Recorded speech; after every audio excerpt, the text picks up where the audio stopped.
Happy Wednesday. Before we get started on reading our other two poems, I'd like to review the elements one more time. So rhyming words with the same ending sounds, just like I mentioned yesterday. Cat, hat, sat, bat. Rhythm, the pattern of sounds that you hear. Repetition, words or lines that repeat. Remember, both of our poems yesterday did have repetition in them. Imagery, making you have that picture in your brain. A synonym for imagery is visualization. That's what we did at school all the time. And stanza, a group of lines of the poem. Remember, I showed you yesterday, normally when we read a story, we say we're on paragraph 1, paragraph 2, but in poetry, it's by lines. So we count how many lines are in the poem. Yesterday, we read Pete at the Zoo, and we also read Keziah. Today, we're going to be reading on page 142. Rudolph is tired of the city. And before we get started on reading, we're going to take a look at our picture and see what we think this story is going to be about. I'm guessing that Rudolph is the boy, and there's the city in the background, but it looks like he moved to a rural environment. So let's see if the picture relates to what our poem's about to be about.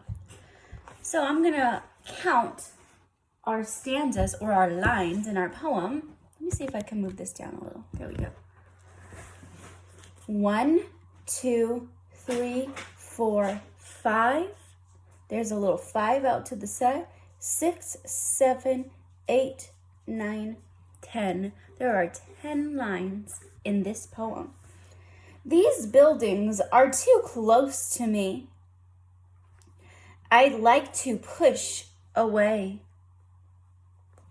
I'd like to live in the country and spread my arms all day. I'd like to spread my breath out too, as farmers' sons and daughters do. I'd tend the cows and chickens. I'd do the other chores. Then, all the hours left, I'd go a-spreading out of doors.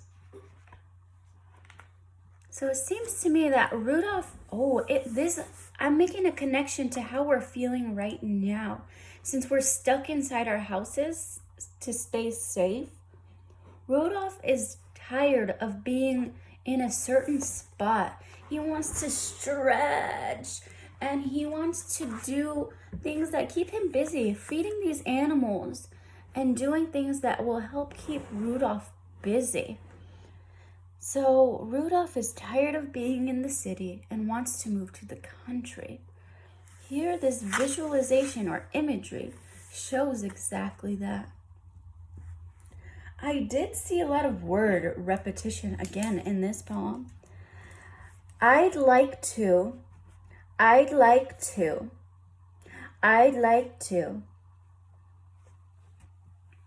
Down here, it's a little bit different.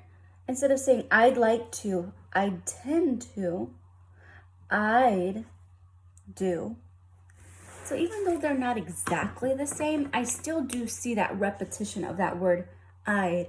And we know that I'd is a contraction for I would. 2 words put together to make one word with an apostrophe.